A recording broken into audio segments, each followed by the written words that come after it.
Hello friends, welcome to Kannan info Tamil. நம்ம இன்னைக்கு என்ன டாபிக் பார்க்க போறோம் அப்படின்னா ரெண்டு முக்கியமான டிஃபென்ஸ் அப்டேட் இந்த வீடியோல பார்க்க போறோம். முதல் டிஃபென்ஸ் அப்டேட், அஸ்ட்ரா mk1 மிசைல்களை இந்தியா அதிக அளவுல மேனுஃபேக்சர் பண்ண திட்டமிட்டு இருக்காங்க. எதற்காக அஸ்ட்ரா 1 மிசைல்களை அதிகமா இந்தியா தயாரிக்கிறாங்க, இந்த மிசைல்களோட சிறப்பு அம்சங்கள் மற்றும் தாக்கும் திறன் குறித்து பார்க்கலாம். இரண்டாவது அப்டேட், உள்நாட்டிலே தயாரிக்கப்பட்ட uttam aesa ஃபயர் கண்ட்ரோல் ரடாரோட சோதனைகள் முடிந்து படையில் இணைக்கப்படும் தருவாயில இருக்கு. இந்த வீடியோல uttam aesa ரடார இந்தியா எதற்காக டெவலப் செஞ்சிருக்காங்க, இந்த ரடாரோட சிறப்பு அம்சங்கள் என்ன அப்படிங்கிறது குறித்து நம்ம டீடைலா இந்த வீடியோல பார்க்கலாம். நீங்க இப்பதான் நம்ம சேனலுக்கு ஃபர்ஸ்ட் டைம் வர்றீங்க அப்படின்னா நம்ம சேனலை சப்ஸ்கிரைப் பண்ணிக்கங்க. அப்படியே அந்த பெல் நோட்டிபிகேஷனை கிளிக் பண்ணி ஆல்ங்கிற ஆப்ஷனை எனேபிள் பண்ணிக்கங்க. Astra mk1 missile fighter jet விமானங்கள்ல பயன்படுத்தப்படும் ஒரு அதிநவீனமான air to air missile. Ministry of defence 2020ல உள்நாட்டிலே தயாரிக்கப்பட்ட 250 அஸ்ட்ரா mk1 மிசைல்களை விமானப்படை மற்றும் கடற்படை விமானங்களின் பயன்பாட்டுக்காக ஆர்டர் செஞ்சாங்க. இந்த ஆர்டருக்கு முன்பே இந்திய விமானப்படைக்காக அஸ்ட்ரா mk1 மிசைல்கள் ஒரு லிமிடெட் சீரியஸ் பேட்சா டெவலப் செய்து விமானப்படையில் பயன்படுத்தப்பட்டு வந்தது. இப்போதைய நிலையில் Astra mk1 மிசைல்கள் 2 squadron Frontline Su-30 mki விமானங்கள்ல பயன்படுத்தப்பட்டு வருது. மினிஸ்ட்ரி ஆஃப் டிஃபென்ஸ் மற்றும் இந்திய விமானப்படை அஸ்ட்ரா mk1 மிசைல்களை அதிகமான Su-30 mki போர் விமானங்கள்ல பயன்படுத்த திட்டமிட்டிருக்காங்க. அஸ்ட்ரா mk1 மிசைல் 2023 வருடத்துக்குள் அப்டேட் செய்யப்பட உள்ளது. அதாவது இந்த மிசைல்கள்ல அதிநவீன aesa சீக்கர்கள் இணைக்கப்பட உள்ளது. இந்த அப்டேட்டுக்கு பிறகு ஒரு வருடத்துக்கு 100 அஸ்ட்ரா mk1 மிசைல்களை இந்திய விமானப்படை ஆர்டர் செய்ய திட்டமிட்டிருக்காங்க. தற்போது இந்திய விமானப்படையில் பயன்பாட்டில் உள்ள mk1a UPG விமானங்களையும் அஸ்ட்ரா mk1 மிசைல்களை இணைக்க திட்டமிட்டிருக்காங்க. HAL மற்றும் இந்திய விமானப்படை இணைந்து Astra mk1 beyond visual range air to air மிசைல 2023 வருடத்துக்குள் 4 ஸ்குவாட்ரன் Su-30 mki போர் விமானங்கள்ல இணைக்க திட்டமிட்டிருக்காங்க. அது மட்டும் இல்லாம அஸ்ட்ரா மிசைல்களை LCA தேஜஸ் mk1 விமானங்கள்ல இணைத்து பயன்படுத்த திட்டமிட்டிருக்காங்க. அதனால LCA தேஜஸ் mk1 போர் விமானத்திலிருந்து அஸ்ட்ரா மிசைல்களை ஏவி கூடிய விரைவில் சோதிக்க உள்ளாங்க. தேஜஸ் mk1a போர் விமானத்தோட டெலிவரி 2024 இல்லனா 2025 வருடத்துல ஸ்டார்ட் ஆகும். அதனால அஸ்ட்ரா mk1 மிசைலோட அப்கிரேடட் வெர்ஷன் கூடிய விரைவில் தயாரிக்கப்பட்டு தேஜஸ் mk1a விமானத்திலையும் இணைத்து பயன்படுத்த உள்ளாங்க. தற்போது இந்திய விமானப்படை விமானங்களான Su-30 mki மற்றும் mk1a UPG விமானங்கள்ல பயன்படுத்தப்படும் ரஷ்யாவின் R-77 beyond visual range air to air மிசைல்களை இந்தியா டெவலப் செஞ்சிருக்க அஸ்ட்ரா mk1 மிசைல்கள் ரீப்ளேஸ் செய்ய போகுது. வரும் காலத்துல இந்திய விமானப்படை விமானங்களான தேஜஸ் mk1a மற்றும் mk2 விமானங்கள்ல டெர்பி 1 மிசைல்களோடு இணைத்து அஸ்ட்ரா mk1 மிசைல்களை பயன்படுத்த திட்டமிட்டிருக்காங்க. இந்த மிசைலை டெவலப் செஞ்சிருக்கிறது DRDO. இதை தயாரிக்கிறது பாரத் டைனமிக்ஸ் லிமிடெட். ஒரு அஸ்ட்ரா மிசைலோட விலை 7 இருந்து 8 கோடி. அஸ்ட்ரா mk1 மிசைல்னால 110 கிலோமீட்டர் தூரத்துல உள்ள ஏரியல் டார்கெட்ஸை தாக்கி அழிக்க முடியும். இந்த மிசைல்னால 20 கிலோமீட்டர் உயரம் வரைக்கும் பறந்து சென்று இலக்கை தாக்க முடியும். அஸ்ட்ரா mk1 மிசைல்னால மாக் 4.5 அப்படிங்கிற வேகத்துல பறந்து சென்று இலக்கை தாக்க முடியும். அதாவது ஒலியின் வேகத்தை விட 4.5 மடங்கு வேகமா சென்று இலக்கை தாக்கும். இந்த மிசைல இயக்குறதுக்கு சாலிட் ப்ரொப்பலன் ராக்கெட் சிஸ்டம் பயன்படுத்தப்படுது. 15 கிலோகிராம் எடை கொண்ட வெடிபொருட்களை சுமந்து சென்று எதிரிகளோட வான் இலக்குகள் மீது தாக்குதல் நடத்துது. அஸ்ட்ரா மிசைல இலக்கை நோக்கி வழி நடத்துறதுக்கு fiber optic gyro based inertial navigation system பயன்படுத்தப்பட்டிருக்கு. இந்த மிசைல்ல ஒரு டேட்டா லிங்க் இருக்கு. இந்த டேட்டா லிங்கை பயன்படுத்தி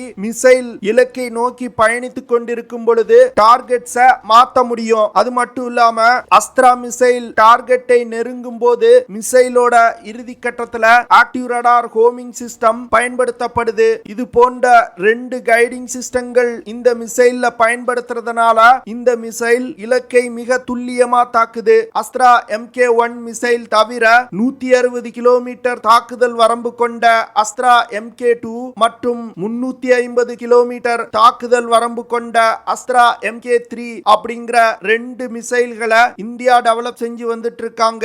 வரும் காலத்துல இந்திய விமானப்படையில் வெளிநாட்டில் இருந்து இறக்குமதி செய்யப்படும் அனைத்து ஏர் டு ஏர் மிசைல்களும் அஸ்ட்ரா மிசைல்களால் ரீப்ளேஸ் செய்யப்பட உள்ளது. அடுத்து நம்ம பார்க்க போற டாபிக் உத்தம் aesa ரடாரோட அனைத்து சோதனைகளும் முடிந்து விட்டதா DRDO சொல்லிருக்காங்க.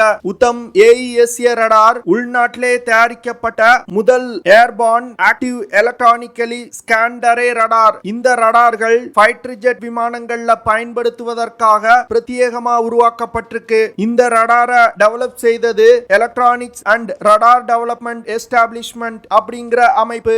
உத்தம் aesa ரடார் 95% உள்நாட்டிலே தயாரிக்கப்பட்ட பொருட்களால் உருவாக்கப்பட்டிருக்கு. உத்தம் aesa ரடார்னால 100 கிலோமீட்டர் தூரத்துல உள்ள 50க்கும் மேற்பட்ட ஏரியல் டார்கெட்ஸை டிடெக்ட் செய்ய முடியும். அது மட்டும் இல்லாம 4 இலக்குகள் மீது ஒரே நேரத்துல தாக்குதல் நடத்த முடியும். உத்தம் aesa ரடாரை பாரத் எலக்ட்ரிக்கல் லிமிடெட் நிறுவனம் மற்றும் இந்துஸ்தான் ஏரோநாட்டிக்ஸ் லிமிடெட் நிறுவனமும் இணைந்து தயாரிக்கிறாங்க.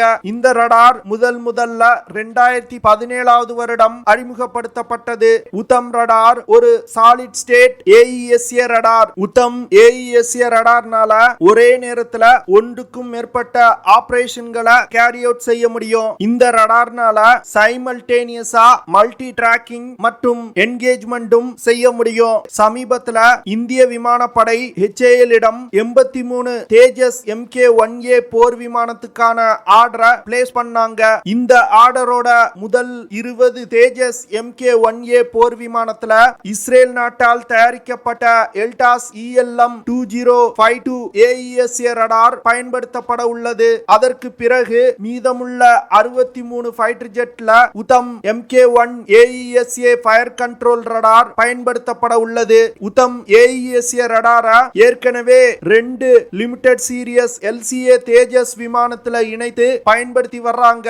அதுக்கு அடுத்து DRDO ஹவாக் சிடிலி 800 அப்படிங்கிற பிசினஸ் எக்ஸிகியூட்டிவ் ஜெட்டை இந்த ரடார் டெவலப்மெண்ட் ப்ராஜெக்டுக்காக லீஸுக்கு எடுத்திருக்காங்க. இந்த விமானத்துல உத்தம் aesa ரடாரை பொருத்தி 250 மணி நேரம் சோதனை நடத்தி இருக்காங்க.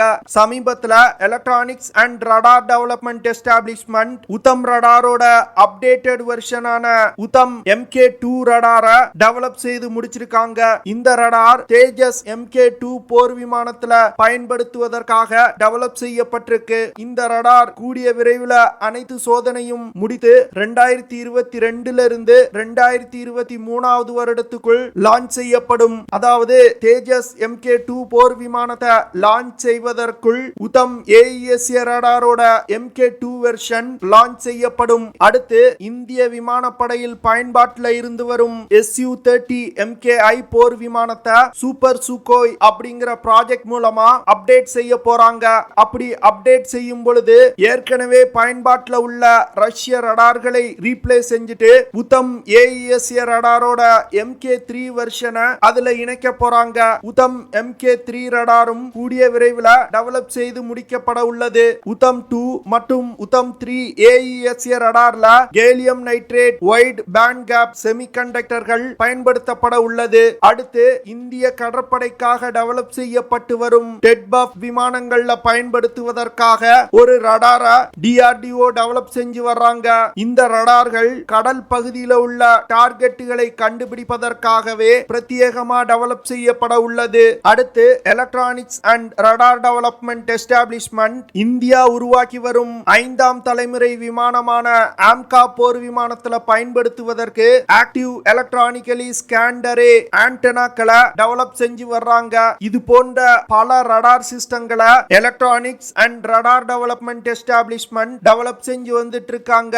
இந்த ரடார்கள் இந்திய படையில் இணைக்கப்படும் பொழுது இந்திய படையில் பயன்பாட்டில் உள்ள வெளிநாட்டு ரடார்கள் ரீப்ளேஸ் செய்யப்படும். இதன் மூலமா இந்தியானால ரடார் தொழில்நுட்பத்துல ஒரு குறிப்பிடத்தக்க குறிப்பிடத்தக்க உயரத்தை தொட முடியும். அது மட்டும் இல்லாம இந்தியா டெவலப் செய்து வரும் ரடார்களை வெளிநாடுகளுக்கும் ஏற்றுமதி செய்வதற்கு இந்தியா திட்டமிட்டிருக்காங்க. ஓகே ஃப்ரெண்ட்ஸ், நம்ம வீடியோவோட நிறைவு பகுதிக்கு வந்துட்டோம். இதெல்லாம் தான் நான் உங்ககிட்ட ஷேர் பண்ணணும் அப்படின்னு நினைச்ச விஷயங்கள். ஐ ஹோப் நான் ஷேர் பண்ண விஷயங்கள் உங்களுக்கு பிடிச்சிருக்கும்னு நினைக்கிறேன். அப்படி பிடிச்சிருந்துச்சுன்னா ஷேர் பண்ணுங்க, லைக் பண்ணுங்க, கமெண்ட் பண்ணுங்க. மறக்காம நம்ம சேனலுக்கு சப்ஸ்கிரைப் பண்ணுங்க. அப்படியே அந்த பெல் நோட்டிபிகேஷனை கிளிக் பண்ணி ஆல்ங்கிற ஆப்ஷனை எனேபிள் பண்ணிக்கங்க. See you in the next video. Jai Hind.